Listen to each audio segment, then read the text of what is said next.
Thank you very much, Wolfgang. It's been great spending a few days here with Wolfgang and his team. Actually, it's my first time in Graz, in fact, my first time in Austria, so it's been great to have a chance to come and visit here. In addition to spending time with the team, got a chance to walk around the city a few times, to really enjoy the time here. I look forward to building on this, with the collaboration that we're starting. For my talk today, I called it Sowing the Seeds for a More Creative Society. I want to emphasize the creative part of the title, because I use this title because I feel that nothing is more important in today's society than helping young people develop as creative thinkers. Because I think there's one thing that we all can agree on in today's society, and that's that things are changing more rapidly than ever before. Like, we just see this in all aspects of our lives. And because of that, things that we learn today, many of them will be obsolete tomorrow. So people will definitely be confronting unknown and uncertain situations in the future. So one of the keys to success in today's society, and even more so in tomorrow's society, will be the ability to think and act creatively. The ability to come up with innovative solutions to the unexpected situations which we undoubtedly will all confront. But there's a problem, because young people growing up in today's society oftentimes aren't really prepared for this new society, for the creative society where creative thinking is more important than ever before. Most of the schools around the world weren't set up to prepare young people as creative thinkers. Schools were designed for an earlier era. They required different types of skills and capacities for flourishing in the world. So in our work at the MIT Media Lab, in my research group, we focus on how can we develop new technologies, new activities, in order to help young people grow up as creative thinkers, so they'll be prepared to be full and active participants in a creative society. So to talk about these issues, I was going to tell you 4 stories that grew out of the work that we're doing. And hopefully from these 4 stories, you'll get some understanding of the ways that we're trying to help young people be prepared for the creative society. My first story took place a couple years ago in the month of May. And I know it was in the month of May because the story starts the day before Mother's Day. And I know that Mother's Day is in the month of May, at least in the United States. Is Mother's Day in May here in Austria? I heard some yes and some no's. Some of you are going to get in real trouble with your mother. So you should find out when Mother's Day is. It's very important. But in fact, I had forgotten about Mother's Day. It was the day before Mother's Day, and I hadn't gotten anything for my mother. And I suddenly realized, so I thought, what should I get my mother for Mother's Day? And I thought, well, maybe what I could do is prepare her an interactive Mother's Day card using our new Scratch software that Wolfgang mentioned.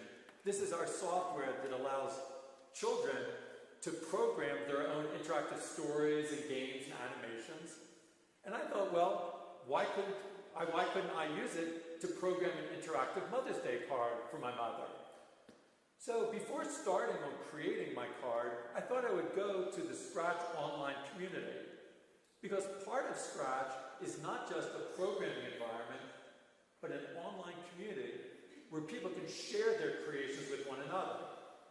So I went to the Scratch online community, and in the search box, I typed in Mother's Day to see if I could find other Mother's Day cards. So here's the website. There's a search bar here. I typed in Mother's Day, and when I typed it in, I saw a long list of Mother's Day cards on the website.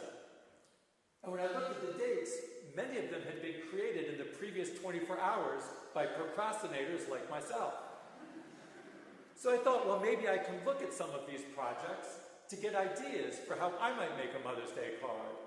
So I started looking at some of the projects on the website. Here's the first one. There was an animation, I think it was by a 9-year-old girl.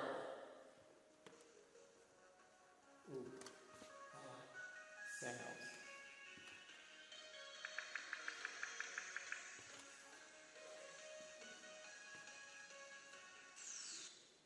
So it even thinks to ask if the mother wants a replay at the end. I realized you did get an audio output. Is there an easy way to get audio out from here to the speaker system or no? No. Okay. You'll have to listen carefully I'll crank up my laptop and we'll hope you can hear it. So this was nice. Again, it's not that it has the best spelling necessarily, but you can get the spirit of a 9-year-old girl trying to share a Mother's Day greeting and representing herself and her mother with these hats. Here's another Mother's Day card. It's an interactive Mother's Day card that as you move the mouse over each of the letters, it spells out, it reveals a special Mother's Day message. I love you and care for you. Happy Mother's Day. I love you. And finally, I saw a Mother's Day story that plays out like this. Press spacebar to start. Oh, hey. This morning someone told me it was Mother's Day. I Googled and found out it was true. Now I have something to say to you. I love you so much.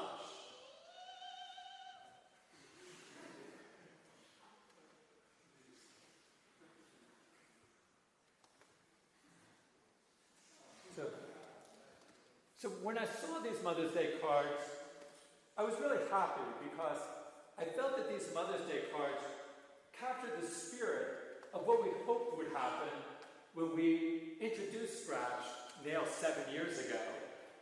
Because we wanted Scratch to be a way to help all children learn to express themselves using computer programming. Our main goal was not just to help children learn to code because of future job possibilities, although of course there are great job opportunities, as some of you know. But for us, we'd like to see computer programming more as an extended form of writing. The same way that we don't expect everyone to grow up to become a professional writer, like a journalist or a novelist.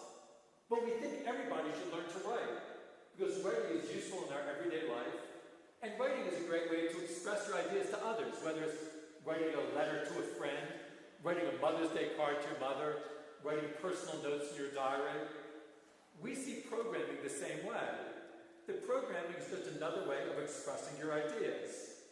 And that's what we saw these children doing. And we see that as very different from the way a lot of young children are using computers these days. Around the world, many children as they grow up have increasing access to digital technologies. So digital technologies are an integral part of their lives. But for most young people, they spend much of their time browsing and chatting and playing games. They don't spend time designing, creating, and expressing themselves. And for us, we think that the richest learning experiences from using computers is going to come not just from interacting with the technology, but by creating things and expressing yourself with the technology, the same way you express yourself through writing. So I was very happy to see that these young people were finding a way to use the technology to express their ideas, to learn to see the computer not just as something to interact with and to browse with, but something that they could use to get their voice out to the world, to share their ideas with the world. Because I think that's going to be the way that computers become the most important learning experiences, support the best learning experiences for young people. I should note that I never ended up finishing the Mother's Day card for my own mother. Instead, what I did was I collected about 10 of these cards, and I sent my mother links to 10 Mother's Day cards that were already on the Scratch website. And actually, my mother responded just the way I hoped she would. She said, "I'm so proud to have a son that created the software that let all these children create Mother's Day cards for their mothers." So my mom was happy, and that made me happy. But what made me most happy was the way that these young people were really taking the computer and turning it into a creative technology. And as they were creating these Mother's Day cards, they weren't just learning the logic of computer programming, although they were doing that. They were starting to develop as creative thinkers, knowing how to start with an idea and create something with new technology. So let me move on to story number 2. And story number 2 took place in one of the after-school centers where we do a lot of work. We had set up a network of after-school learning centers called Computer Clubhouses. And in fact, it was at these Computer Clubhouses where we first got our idea for Scratch. But so we had set up the Computer Clubhouses. I started the first one with my colleague Natalie Russ. And we set it up as an after-school center for young people from low-income communities, for young people who did not have much access to technology and didn't have access to people who could help them learn to use technology in creative ways. So we set up the Computer Clubhouse as a place where young people could come and learn to design, create, and express themselves with new technologies. And the clubhouses had been very successful. Children came in and teenagers came in, and they used programs like Photoshop to manipulate images. They used different music software to mix their own music. They created music videos. But there was still a problem that a lot of the young people did want to make interactive games and animations, and they didn't have the right software for doing it.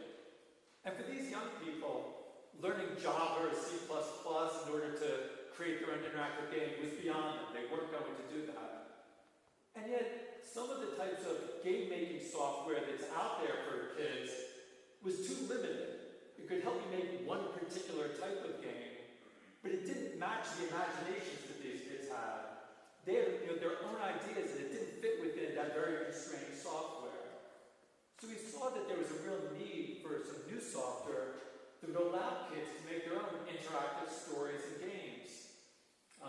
It was really suited to their needs, and there was nothing out there. That's what led us to start working on Scratch. In fact, this story comes from one of the Computer Clubhouses.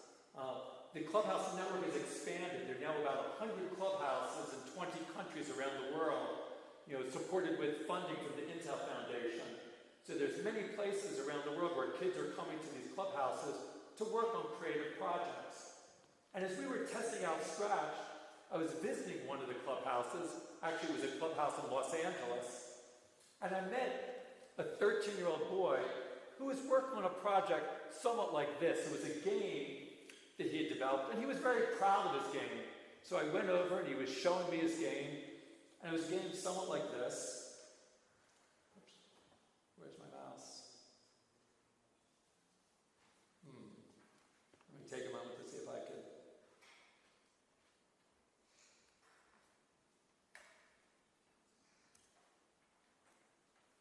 Okay, I'm now shifting over to the Scratch software. This is now the live Scratch software. If I actually have to go to full screen mode and run the game, and what I do is I guide the big fish and try to eat the little fish. Oops, missed it. There.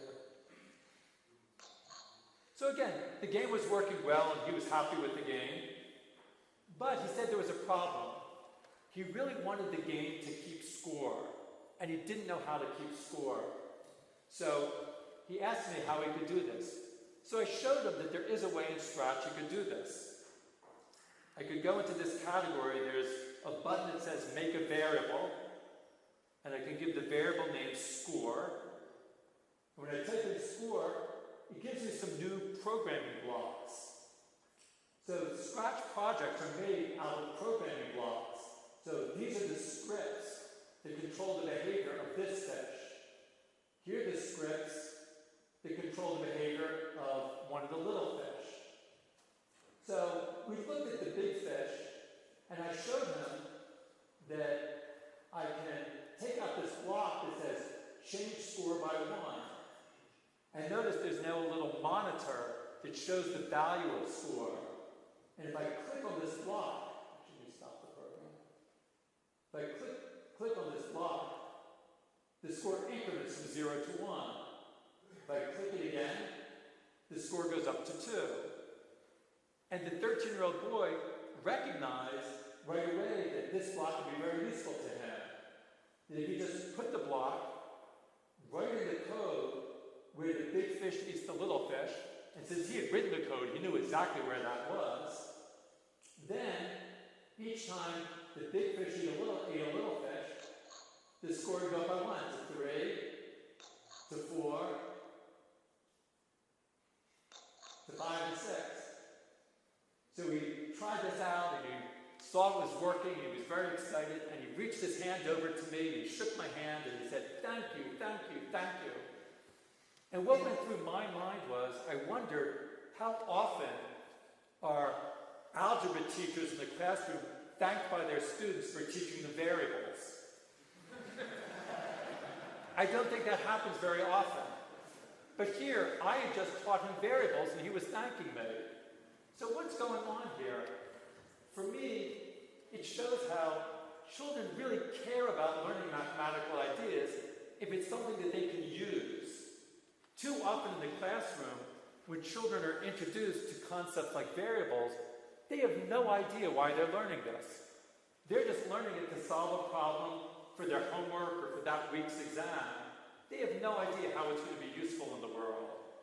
But here, he was learning about variables in a way that he could make use of right away.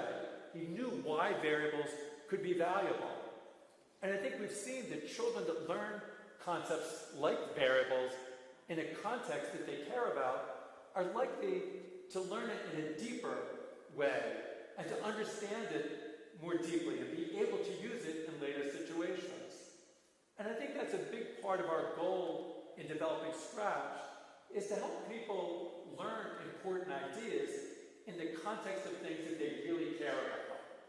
Because we've seen over and over that people learn best when they're working on projects that they're passionate about, that they care about. I'm sure you've seen this in your own experience.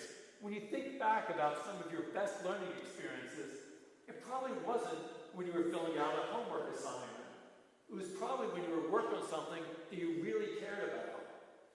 And that's what we wanted to sort of emphasize, that type of experience. And I think many times these days there's a lot of talk about motivating kids by working on things that are fun and interesting, and that's good, but I want to make sure that we connect to things that they're truly passionate about for the long term. Here I think it goes deeper than just giving them a game to play with, which can be fun in the short term. But if kids learn how to create their own games or create their own stories, it gives them something they can continue to build on over time. It's going to have a deeper effect. So we're always looking at that as we develop new technologies.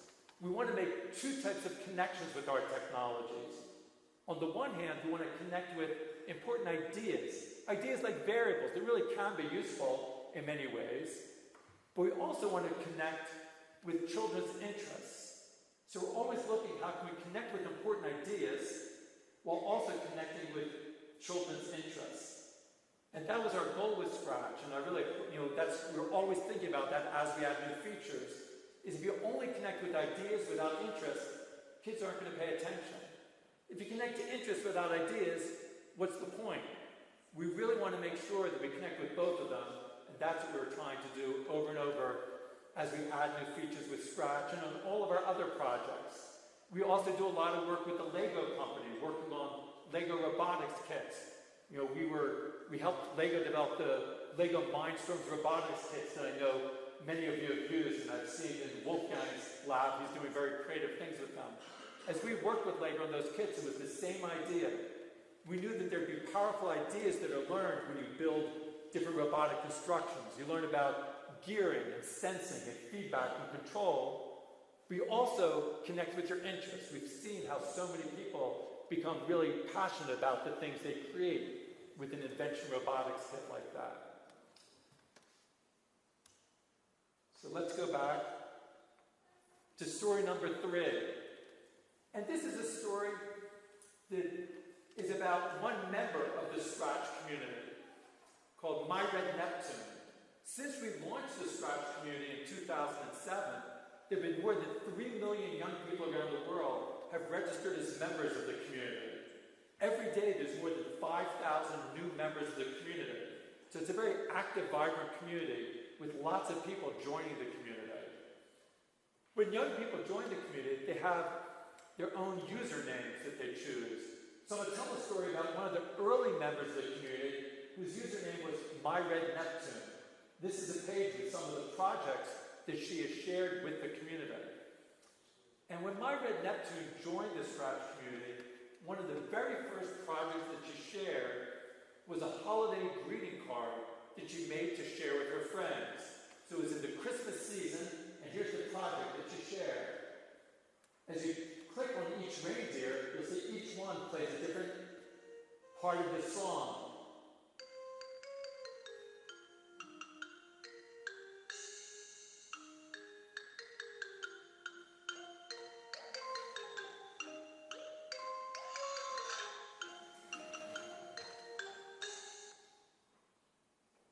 So My Red Neptune created this, and then she would send a link to her friends as a holiday card for them.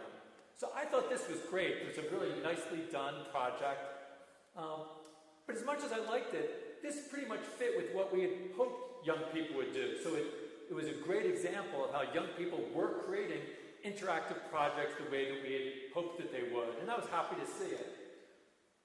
But I wasn't so shocked or surprised by it. What My Red Neptune did next did shock and surprise me. And it's one of the we've had many, many shocks and surprises over the years. Children on the website are always doing things we never imagined. One of the next projects that My Red Neptune worked on was based on the fact that she decided that what she liked to do most was to work on individual characters. We call them sprites in Scratch. So, like the reindeer, she liked to make individual characters that were animated. So she put up projects like this. It's not working now. Let's see if it works so I don't go in full screen mode.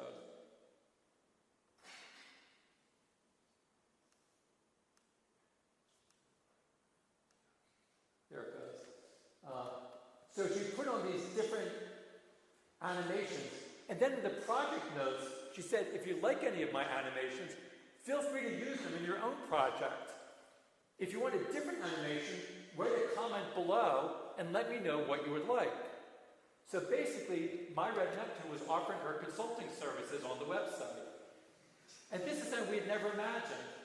And it helped us see that young people can have very creative ways of bringing together the programming side and the community side of the Scratch website. And we've seen this over and over. So in fact, in this case, we saw as My Red Neptune continued, other people did in fact start to make requests. Someone said that they wanted a cheetah.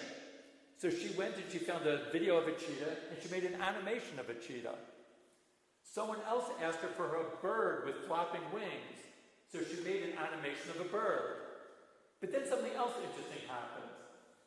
That person wrote back and they said to her, we really like your animation of a bird, but I'd like to learn how to make that myself. Can you show me how you made that animation? So My Red Neptune put up a tutorial, a step-by-step tutorial in Scratch of how to make a bird with flapping wings. Now, when we created the Scratch website, we figured that we would put up some tutorials and some teachers would put up tutorials, but we never imagined that kids would put up tutorials. But in fact, there are thousands and thousands of tutorials that are created by kids around the world. Some of them showing how to draw things in Scratch. Many of them are about programming features.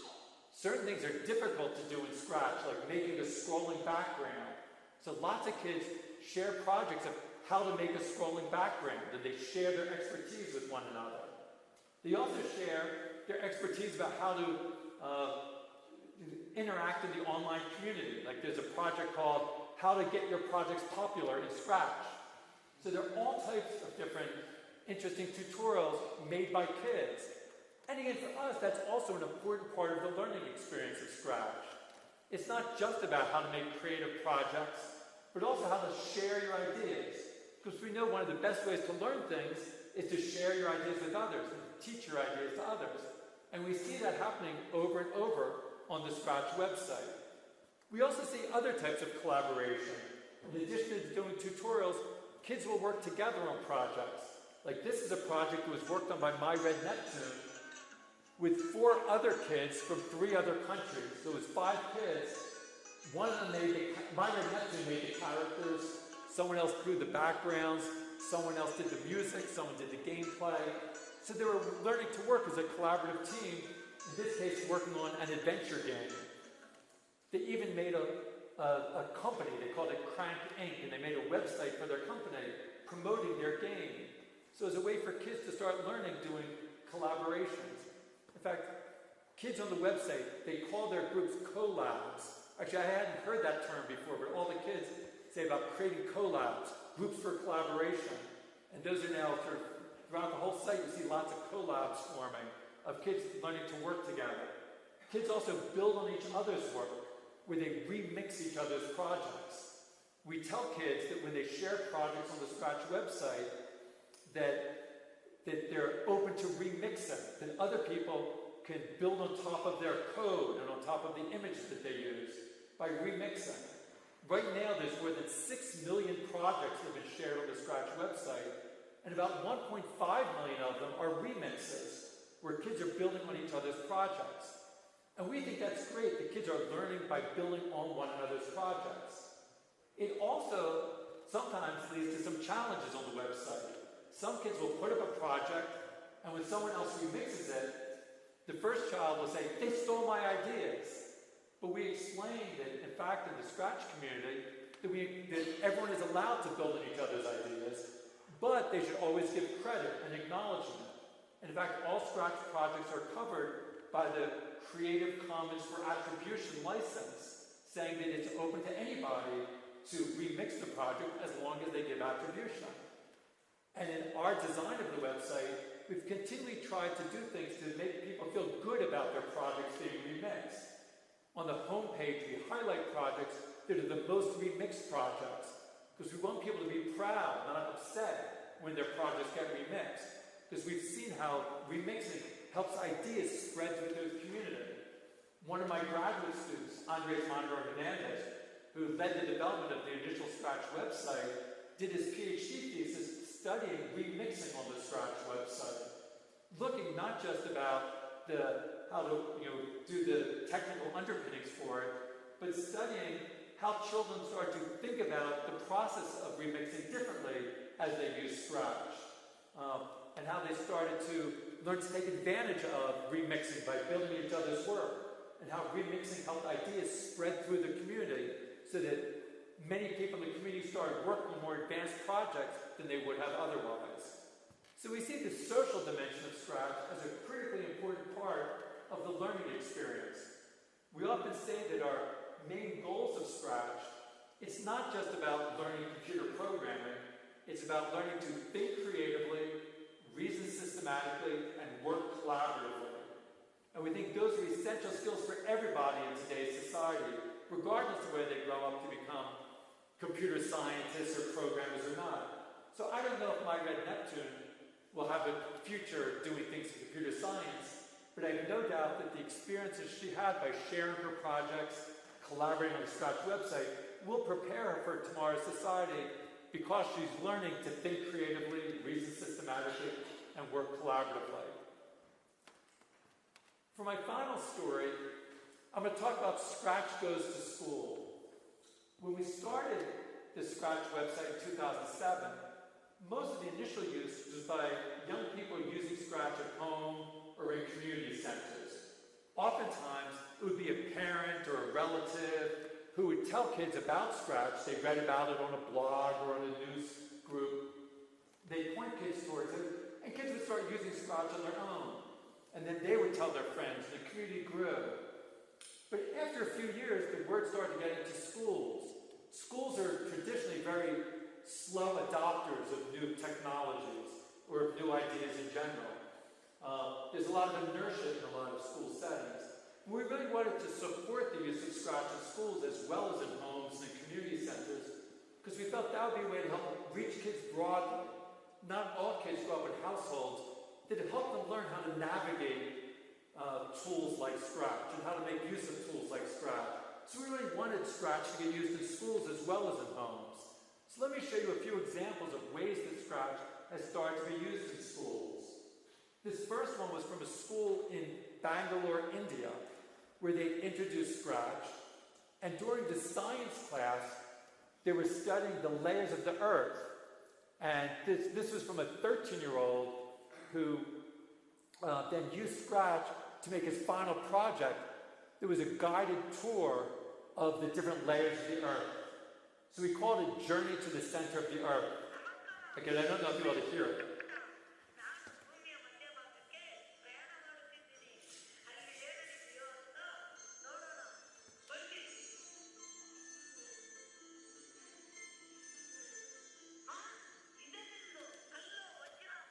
So again, he's speaking in his native language of Kannada, and he's explaining the different layers of the Earth. His teacher explained to us that this student was really excited to learn that things are moving inside the Earth. So we really want to emphasize that things are moving inside the Earth. So there's some nice sound effects when he gets to the water table. So that was a case, again, where integrated into a science class. Here's one from an elementary school in the United States where when they were reading the book Charlotte's Web, this fourth grader did a book report. One thing I like about this is, although it was part of a book report and learning about language, there was a lot of math that she was learning as part of this. As this pig gets bigger and smaller, she had to use scaling, multiplying its size by a fractional amount to make the pig get smaller as it goes on. She was also learning artistic ideas about perspective. And that's one thing that we often find in Scratch projects, that they cut across traditional disciplinary boundaries. So here she's learning about language and math and art, all as part of a meaningful project activity. Well, here's one more example from a middle school where the class had been studying in social studies class, the island of Rapa Nui, or Easter Island, off of South America. And as a final project, this student decided to do a project in the spirit of Sim City. But instead of simulating the life of the city, he simulated life on the island of Rapa Nui, based on what he had learned about the history and culture of Rapa Nui. He learned that fishing was very important on Rapa Nui. So in order to survive in this game, you have to be able to fish. So you can cut down and make a fishing rod from a tree, and then go fishing in order to feed yourself. But if you cut down too many trees, the god happiness goes down. That's a bad sign. So again, it was using what he had learned, and then being able to show what he had learned, but also to share what he had learned with other students in the class. Actually, this example was a little different than the other ones. In the first project, the teacher had introduced Scratch in the classroom, and then the teacher used it on final, and then the students used it on final projects. Here, this student had learned Scratch on his own at home, and then asked the teacher, is it okay to use Scratch for the final project? The teacher hadn't known about Scratch, but said sure, and then he introduced it in the class, and then some of his classmates started using it as well. So we like the fact that Scratch can blur the boundaries between home and school, because we think the best tools and technologies will be ones that move across. If a technology for school is only used in schools and kids don't care to use it at home, in my mind there's something lacking about the technology. If we really want kids to get the most out of a technology, it should be something they want to use across the boundaries through all parts of their lives. And that's what we've been hoping for with Scratch. We also like the fact in these examples where Scratch was used across all disciplines. Of course, the most obvious place where you might introduce Scratch is in a computer science curriculum. And it does get used in that way at the beginning of a computer science course. But I want to say it is not just a tool for computer science, but a tool you can use for learning across the whole curriculum. Again, going back to the analogy with writing. When you learn writing, you learn about it. Again, here you probably learn it in German class. You learn how to write in German. But then you use it, you use your writing in all of your classes. We want the same thing. That as kids learn to code, they might learn it in a specialized class, but then use it across all of their classes. As we've seen here, that's our vision of how to do that. We've been trying to support that. Actually, one of my students, Karen Brennan, created a whole separate website called Scratch Ed, Scratch for Educators, where educators share ideas and stories about how to use Scratch in the classroom. So there's now more than 10,000 teachers around the world who are using the Scratch Ed website to share their curriculum plans, their lesson ideas, their assessment plans on the Scratch Ed website so that they can see how they can learn to apply Scratch more effectively. So I think you've seen, we've been excited to see how Scratch has gotten out to the world and being used in many different ways by students of different ages, in different countries, being used around the world in 50 different languages, both inside of schools and outside of schools. But we still see it as just in the early stages of Scratch. The early adopters have been using it, and even though there's thousands of new members each day, it's still a tiny fraction of the population that uses Scratch or even knows about Scratch. So I want to end up from going beyond these 4 stories to ask, what's next? As we think about it, a big part of what we think about now is how can we extend Scratch in new directions? And I think there are many different directions where we can extend Scratch. In fact, I think our visit here to Graz is part of our effort to think about extending Scratch. Over the last number of years, as we've gotten to know Wolfgang and his group and their work on Pocket Code, we've been really excited about the way that they've applied ideas very similar to Scratch to use on mobile devices. And we see that's one important way of extending Scratch to reach a broader audience. To so many young people around the world, their primary interaction with digital technologies is through their phones. So we want to see how can we extend Scratch to work on phones by collaborating. That's what we've been discussing over the last few days. Another way we want to extend Scratch also connects with some of the work going on in Wolfgang's group, where they've done a lot of work with Pocket Code and their other projects to connect to the physical world. So you're not just doing things on the screen, but using computation to get information from the world and to control things in the world. And we want to do the same things. Kids grow up in the physical world. They're passionate about the physical world. So we want to have kids be able to connect to things in the real world. So we have several ways that we're doing it. In the past year, we extended Scratch in several ways to let it be able to use the camera, the microphone for interacting in the world. Just to show a couple examples, if I go back to the Scratch website, here's an example of a project that uses the camera. And you can see there are these LEGO minifigs dropping down the screen. But the camera is also on, and now, if I come in, I can try to save the minifigs from falling. So basically the camera is just recognizing motion on the screen. And what we did was we just put in some very simple new commands. And again, this is part of our design aesthetic, is to try to keep things very simple. What we did was we just added this one new command where it can detect the amount of video motion on top of a character or sprite. And that's basically the only new command, or the main new command. So in this case, it just says, if the program detects a lot of video motion on top of the sprite, then the sprite should bounce up. And then over here, we see the command, we see the procedure that defines what it means to bounce up. Or here's an example using the microphone. In this case,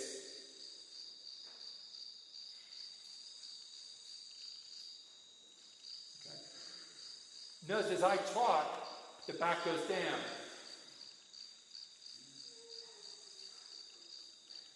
It's your job to try to get the butterfly. So you're now in control of the game.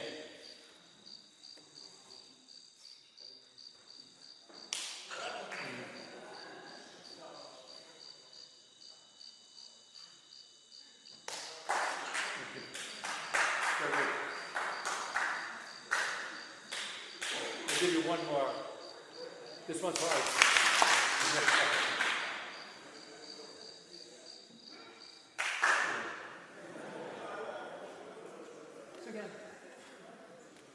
Of course, kids play games like this all the time.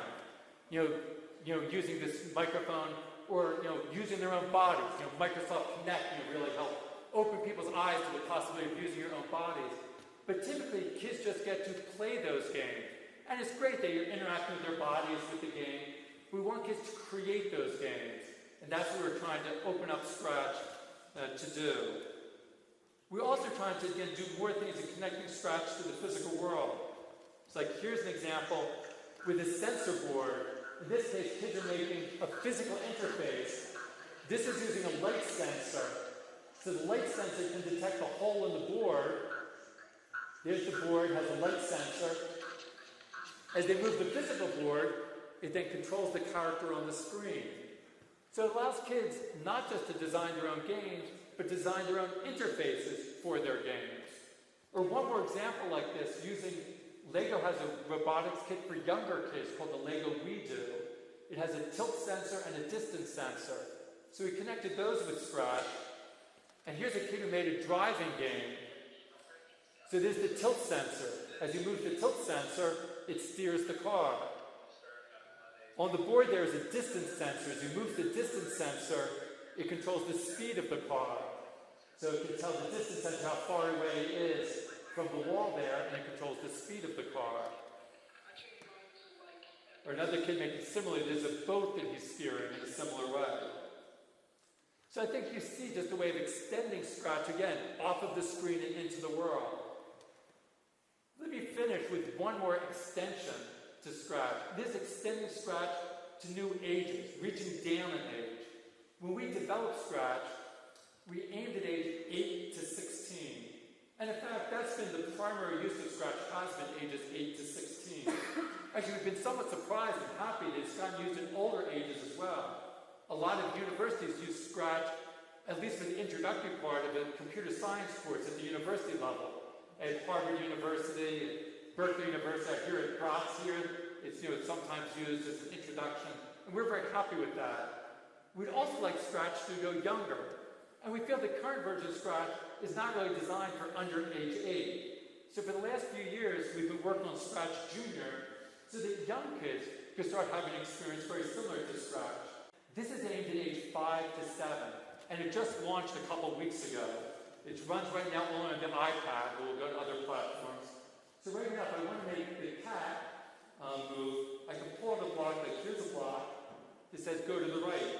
When I tap it, the cat goes to the right. If I want the cat to jump, this is a jump block. I tap it, and the cat jumps. I snap them together, the cat moves and then jumps. If I want to jump higher, I can change the 2 to a 6. And now, it'll jump higher.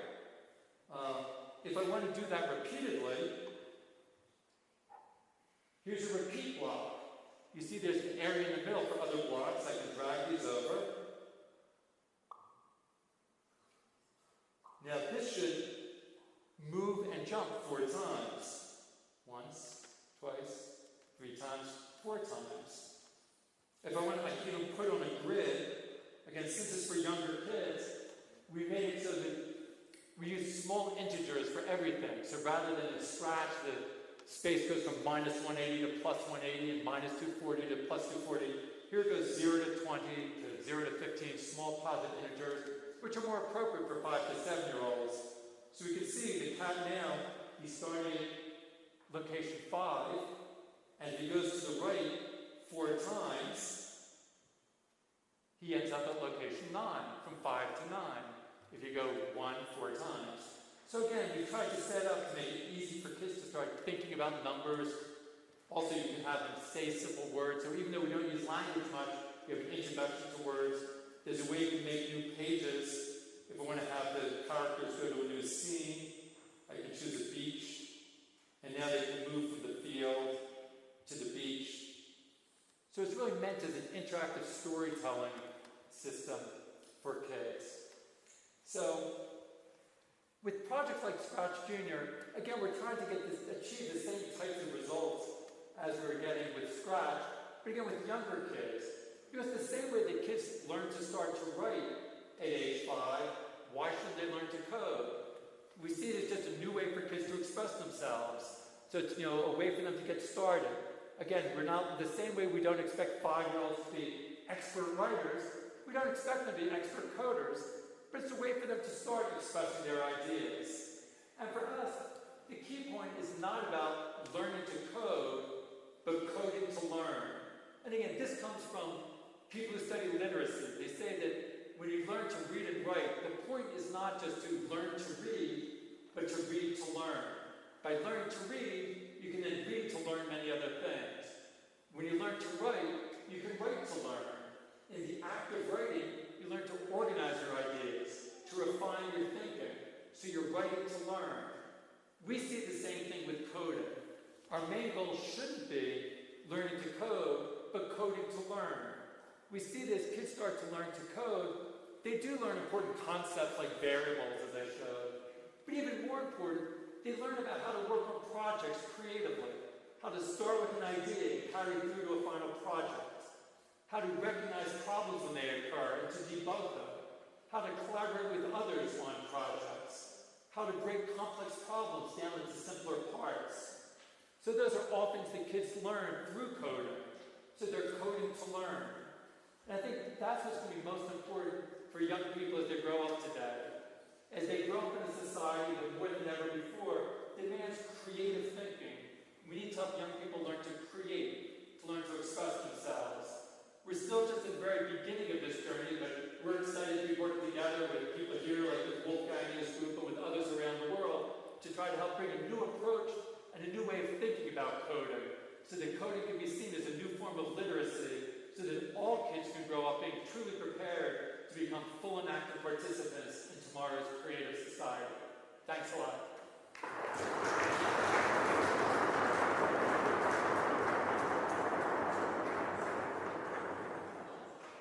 Thank you very much for the inspiring talk.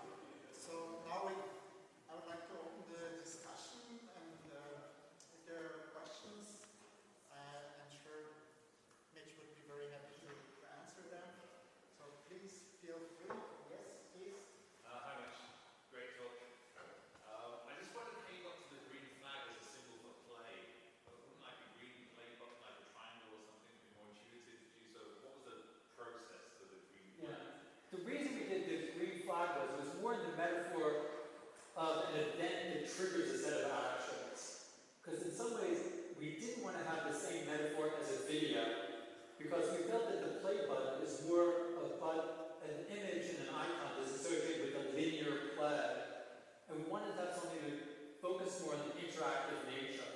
And in fact, we could use things like the green flag to trigger other events while projects are running. So it's not just about something to start things, but it was building on the metaphor of the different events in the language for, triggering to start actions. So we want that to become a familiar way of doing it. But there are trade-offs, because it's something that's not familiar. It's not building on things kids are already familiar with. We want to break away from sort of just the linear nature that's often associated with the play button.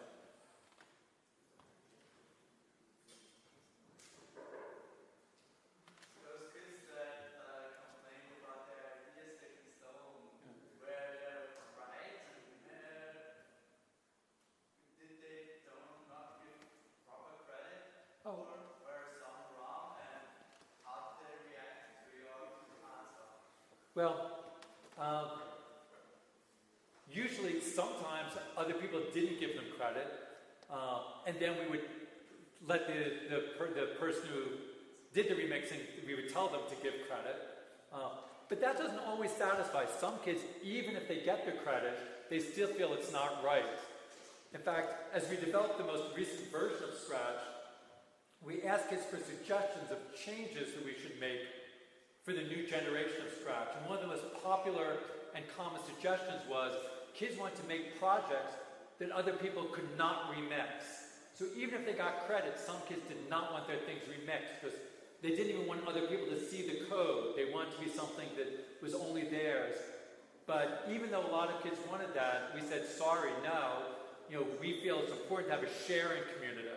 Now, so it varies with different kids. Some kids really resist it, but other kids get the idea and then embrace it and feel it's a good thing to be sharing, and will start sharing from others and giving credit. So I think it's different from different kids, but I think it's something that we see as one of the values of the community, so we want to try to encourage it within the community. Did you think about the process of automating giving a contribution to remix projects? So the question is about automating the process of attribution for projects. let me go to the website, because when we first launched the website, we did not give any type of automatic attribution. And we saw that as one of the issues that we wanted to, we thought it would be good to automate that. So the student I mentioned before, Andres Monroe Hernandez. So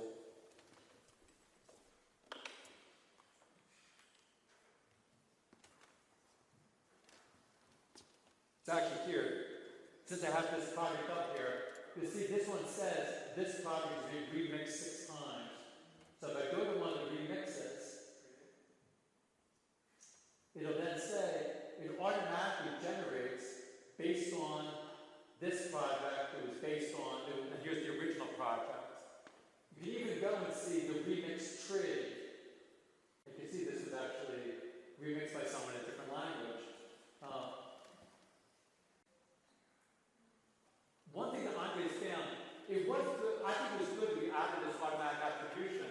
One thing Andres did find was he studied how much of a difference it made if there was automatic attribution versus if someone gave personal credit in their notes.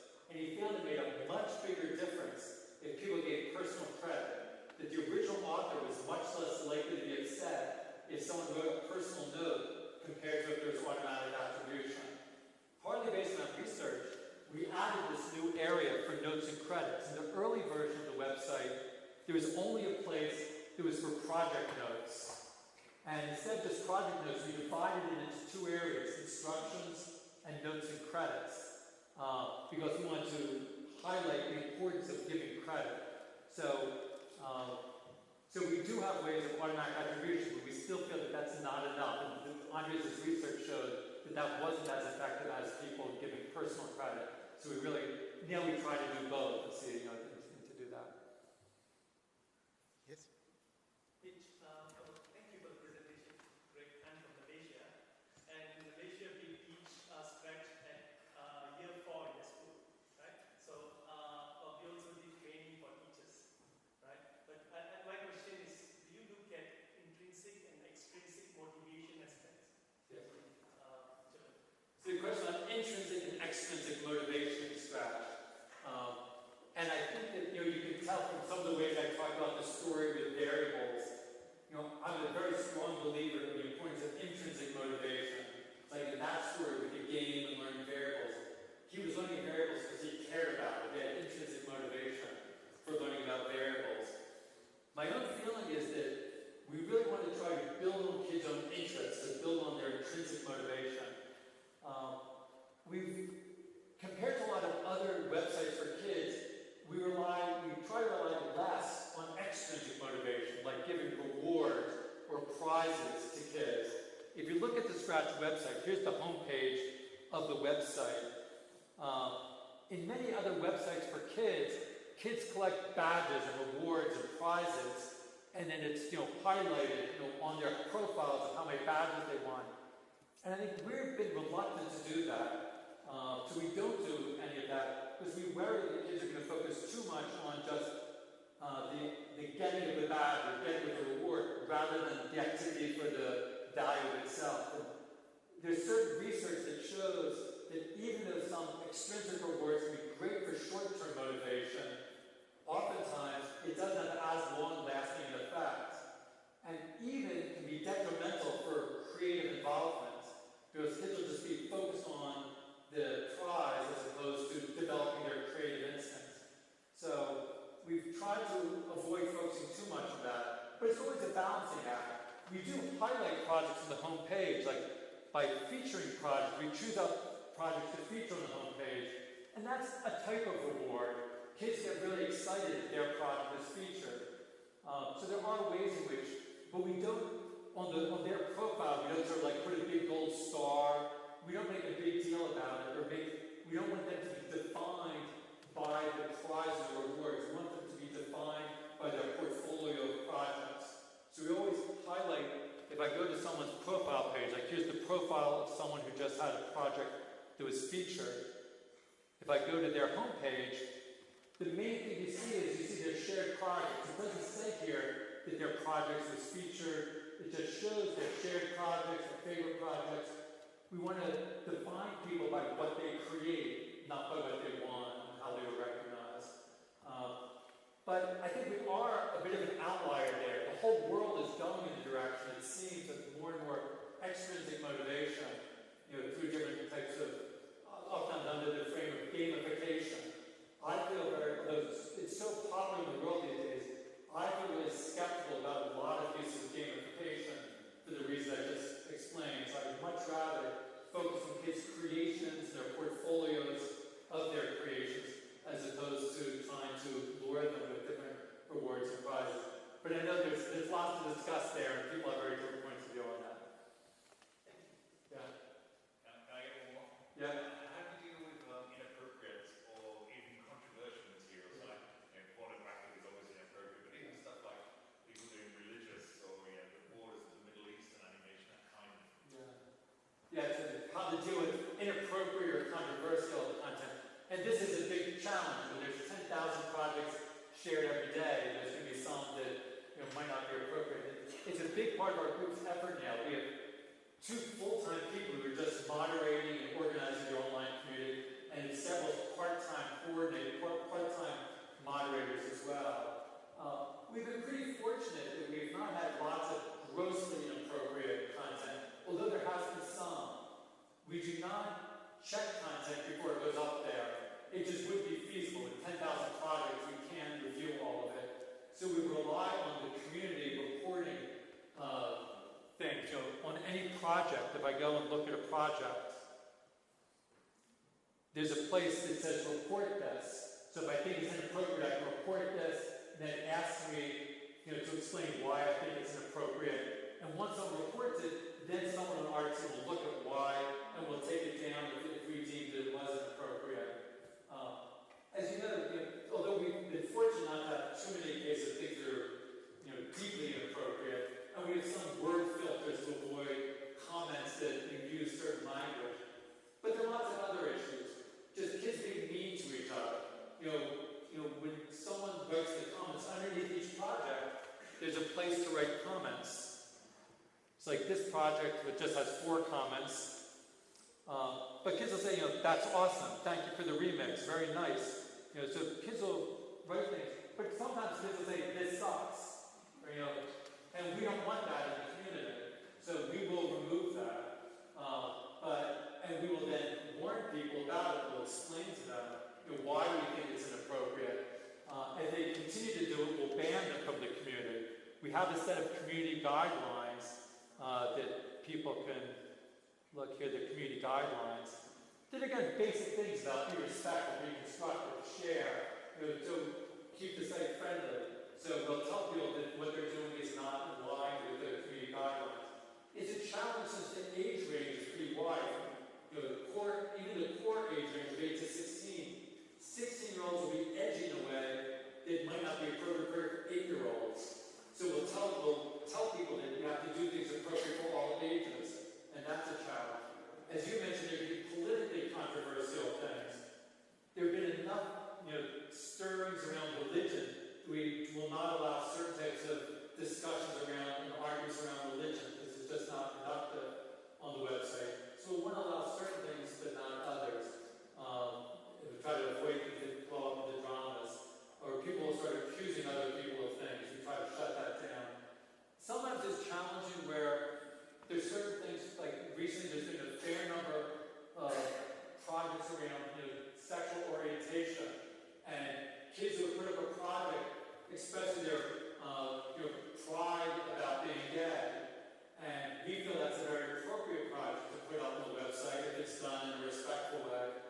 But then we get some complaints from parents that say they don't want their children learning about sexual orientation on the scratch website, and that's a challenging one. We talked about a lot, we decided we do think that that's an appropriate thing to talk about, but some parents don't agree.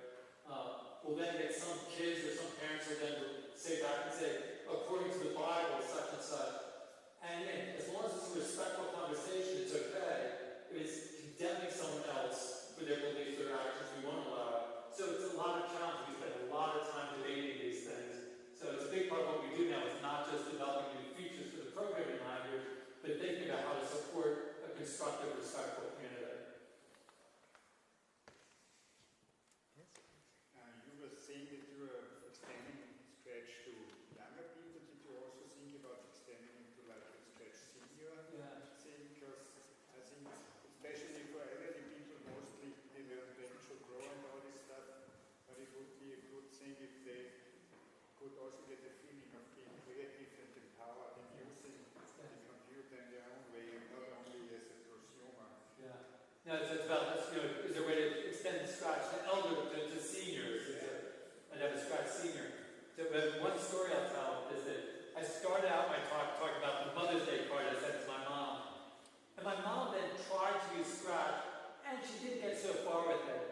But last month, as we were about to launch Scratch Junior, I gave Scratch Junior to my mom, and she took to Scratch Junior much more quickly.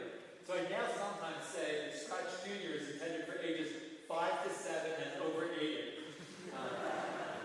And because I do think that the Scratch Junior fits pretty well some of the needs of seniors. And we've had some colleagues, also even with Scratch, who have run some workshops specifically for seniors, who then wanted to use this with their grandchildren or just keep their minds alive and to try new things. So we have tried to, specifically for seniors, I'm not sure we need a special version. I think Scratch Junior might be okay for them. One other thing we've thought about is just by the graphic imagery in Scratch, like older teens start saying, this is for young kids, it's not for me. So Scratch ends up feeling not cool for kids. You come out of that. By the time you're in your 20s, it's okay to use something that's kid-like.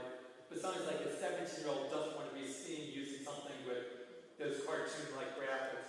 So we've thought about reskinning it and putting in different graphics to help extend the age. So that's one thing we're thinking about, how to do new types of activity, new images and some new activities and new sample projects that might help extend the age upwards is one thing we are thinking about. So one question, can Scratch be cool for students? Can it be cool for students? Like students which are here? Like at university level?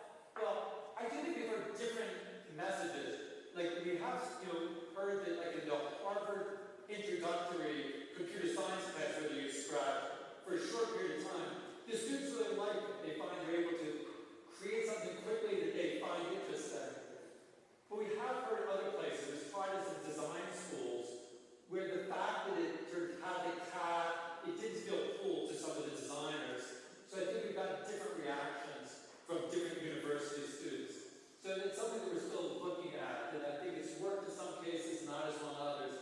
So I think it's something that we need to do more work to try to make it so that it fits the needs of more university students. Since that was not our primary audience, we haven't focused on it so much.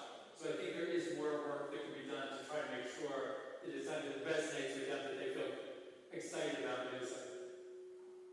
Yeah? Well, hearing all these comments and your answers, there might be a need for something like a meta Scratch. So Yeah. that you have sort of the core of Scratch and then the interfaces to different communities. Might be the very young ones, the very old ones, the universities. Have you thought about that? Yeah. So great, like a meta Scratch. So sort of Scratch, you can then make variants that go in different ways. And I do think in some ways, one way we've done that is relying on the community, because we can't do everything. But in fact, the original version of Scratch, we made the source code available. And other people did make variants that were better suited for some other communities. We have colleagues at the University of California, Berkeley. We spent a couple years convincing us to put in more advanced computer science features in Scratch. And we resisted because we worried it was going to intimidate newcomers and younger people in Scratch. So they just took our source code and made a more advanced version of Scratch that's now called Snap. It started from our source code, then they re-implemented it totally on their own. And Snap is a nice variant of Scratch that goes in new directions. Although it wasn't using our Scratch code, I put the work that Wolfgang's group has done in a similar category, that they aimed at a slightly different audience, and it wasn't just a different platform, but also a slightly different audience in a different way, using not necessarily the code, but the ideas from Scratch, and reached out. So we do see the surrounding community using the ideas and the code in different ways. Another thing that we're doing right now is we're adding what we call an extension mechanism to make it easier for people just to add new blocks, easier for developers to add new blocks to Scratch. So blocks to control like different robotics systems, or even blocks to connect to web services. So like let's say you want to make an extension to Google Maps so that you can programmatically control Google Maps. We had someone who made an extension, and you write the extensions in JavaScript, but then it gets introduced, the blocks, directly into Scratch itself. So we think that there's a lot of potential. We want to see that opening up to let others do it. Shane Clements, who's a member of our team who's here with us, is one who's sort of been one of the leaders of putting in that Scratch extension system. There's a lot of issues around, not just the technological infrastructure, but Shane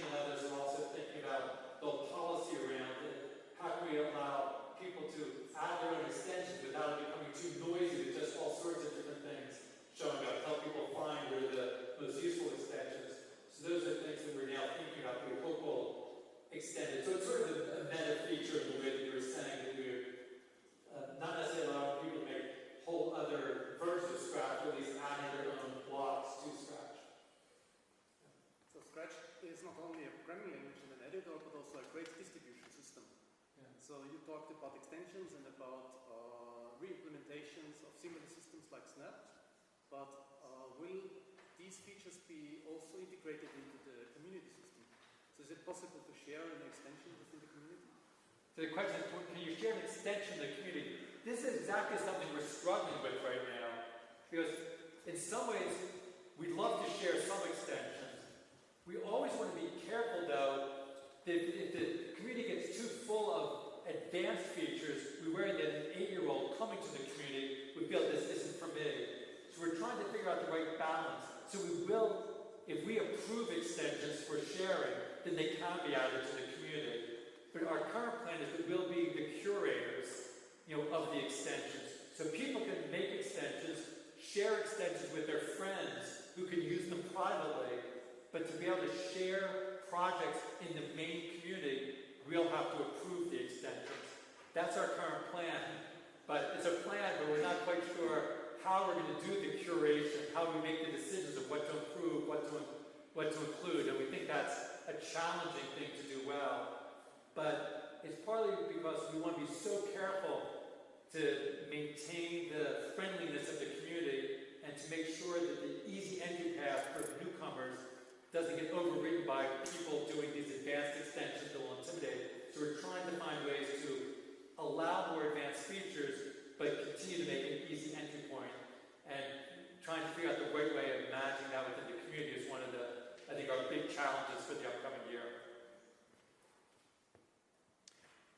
Yeah, so maybe this is a good point. Mitch, thank you very much for the very interesting and inspiring talk. And we'll have the opportunity to continue discussing things with Mitch. There is a buffet prepared for everyone who is interested, so we can then move up. But first, let's thank Mitch for the talk.